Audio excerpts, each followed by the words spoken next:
чорабинии тантанавӣ барои гусели ҷавонон ба хизмати ҳарбӣ дар шаҳри Турсунзода баргузор гардид. дар рӯзи аввали даъвати баҳории навъаскарон дар ин ҷо ҷавонони болангу номуси минтақа бо хоҳиши худ ҳозир гаштанд.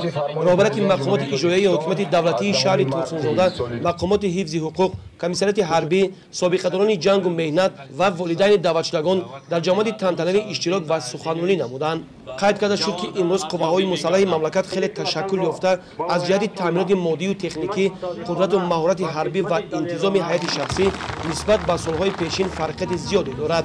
артиши мо имрӯз истиқлолият ва тамоми ҳастии тоҷикистони азизамонро сарбаландона ҳифз менамояд ва барои ҳар ҷавонмард боиси ифтихор аст ки ҳамчун сарбоз дар сафи артиш қарзи шаҳрвандиву ҷавонмардии худро адо намояд.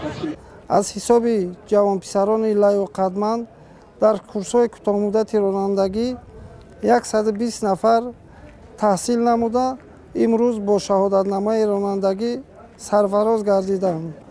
корҳои фаҳмондадиҳӣ, ташвиқоту тағрибот дар ҷамоатҳои шаҳраку деҳоти шаҳри Турсунзода ва омӯзиши хонандагони синфҳои 10-11 бо шарту шароити сарбозон дар қисмҳои ҳарбӣ гузаронда шуд.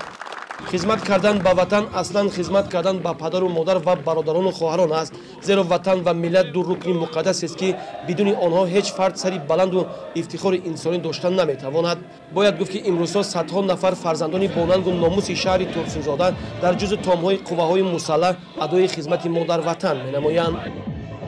дар қисмати фарҳангии чорабинӣ варзишгарон ва хонандагони муассисаҳои таҳсилоти миёнаи умумии шаҳри Турсунзода барномаи рангинро пешниҳоди меҳмонону даъватшавандагон намуданд.